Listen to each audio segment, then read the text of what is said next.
আজকে আমি পাউরুটির একটি রেসিপি শেয়ার করব, যেটা শুধুমাত্র পাউরুটি আর শুধু জল দিয়েই তৈরি হয়ে যাবে এবং খুব সহজেই তৈরি করা যাবে। নমস্কার, আমি আবারও একটি রেসিপি নিয়ে হাজির হয়ে গেছি। আজকে আমি আপনাদের পাউরুটির স্টিক্স রেসিপি করে দেখাবো।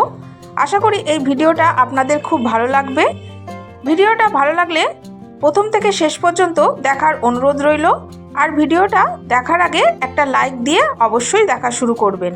তাহলে চলুন শুরু করি আজকের রেসিপিটি করার জন্য প্রথমে আমি 6-7 পিস পাউরুটি নিয়ে নিয়েছি। এবার পাউরুটিগুলোকে জলে ডুবিয়ে খুব ভালো করে জল চেপে বার করে নেব। পাউরুটিতে কিন্তু একটুও জল থাকলে হবে না।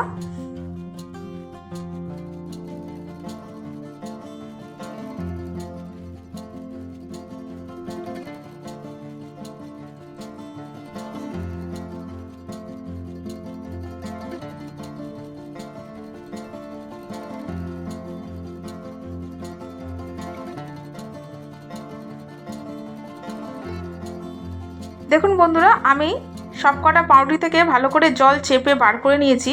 এবার এর মধ্যে দিয়ে দিচ্ছি কুচি করে রাখা পেঁয়াজ,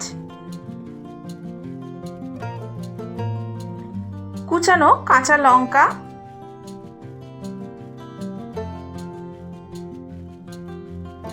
তিন চার কোয়া রসুন কুচি।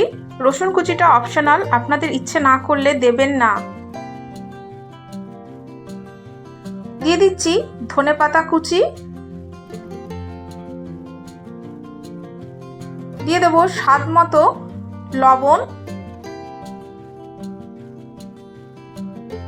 ঝাল বুঝে লাল লঙ্কার গুঁড়ো, সামান্য গরম মশলা গুঁড়ো, চাট মশলা, গোলমরিচ গুঁড়ো, সামান্য রোস্টেড জিরে গুঁড়ো, আর দিয়ে দিচ্ছি আদা বাটা। এবার এইগুলোকে আমি খুব ভালোভাবে পাউরুটির সাথে মেখে নিচ্ছি। বন্ধুরা, আমি এটাকে মেখে নিয়েছি। এবার এটাকে আমি চৌকো শেপ দিয়ে নেব। বন্ধুরা, আজকে আমার এই ভিডিওটি দেখতে যদি কোনো নতুন বন্ধু এসে থাকেন, তাহলে অবশ্যই আমার চ্যানেলটিকে সাবস্ক্রাইব করে দেবেন। পাশে থাকা বেল বাটনের অল অপশনে ক্লিক করে দেবেন, যাতে আমার ভিডিও আপলোড হওয়া মাত্রই আপনাদের সামনে।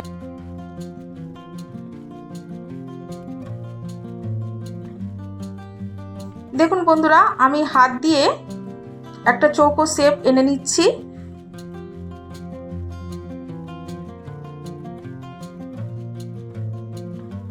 আমার প্রিয় বন্ধুরা, আমি আপনাদের জানাই আমার বুক ভরা ভালোবাসা, আন্তরিক শুভেচ্ছা, অভিনন্দন ও শ্রদ্ধা। কারণ আপনাদের ভালোবাসা ছাড়া আমি সামনের দিকে এগিয়ে যেতে পারবো না। প্লিজ আমাকে সামনের দিকে এগিয়ে যেতে সাহায্য করুন।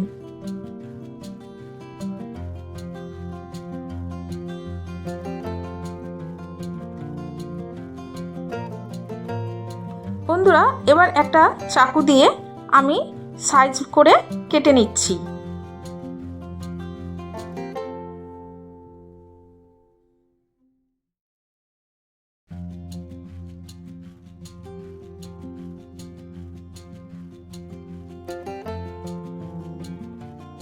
বন্ধুরা, আমি স্টিক্সগুলোকে কেটে নিয়েছি। এবার একটা একটা করে তুলে নিচ্ছি। এগুলোকে একটু সাবধানে তুলবেন, কারণ এগুলো একটু নরম হবে।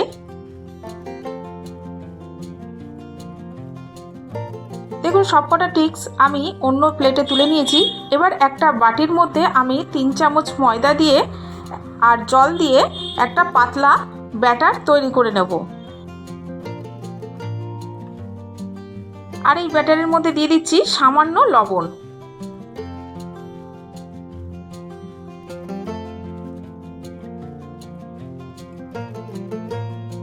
বন্ধুরা, এই রেসিপিটি আপনাদের কেমন লাগলো অবশ্যই কমেন্টস বক্সে কমেন্টস করে জানাবেন।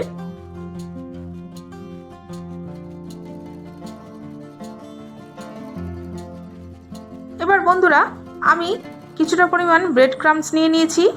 এবার স্টিক্সগুলোকে ব্রেড ক্রাম্বসের মধ্যে কোট করে নিচ্ছি। তারপরে আমি ময়দা গোলার মধ্যে একটু ডুবিয়ে নেব।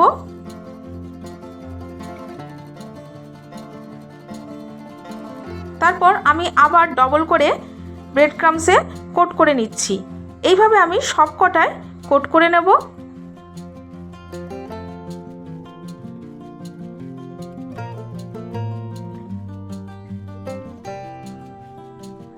সবকটা স্টিক্স করে নিয়েছি। এবার এগুলোকে ভেজে নেব। তার জন্য একটা ফ্রাই প্যানের মধ্যে রান্নার তেল গরম করে নিয়েছি। তেলটা গরম হয়ে গেলে একটা একটা করে স্টিক্স আমি এই তেলের মধ্যে দিয়ে দিচ্ছি। আমি মিডিয়াম ফ্লেমে এই স্টিক্সগুলোকে ভেজে নেব। বন্ধুরা, আমার বাড়িটা যেহেতু মেন রোডের ধারে, ওই জন্য সবসময় গাড়ির আওয়াজ হয়। এই অনিচ্ছাকৃত ভুলের জন্য আমাকে ক্ষমা করে দেবেন।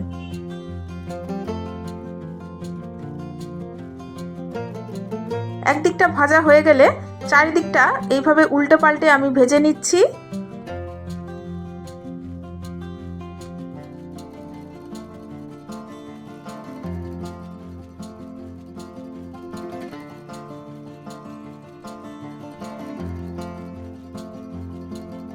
বন্ধুরা, এই স্টিক্সগুলো আমার ভাজা হয়ে গেছে।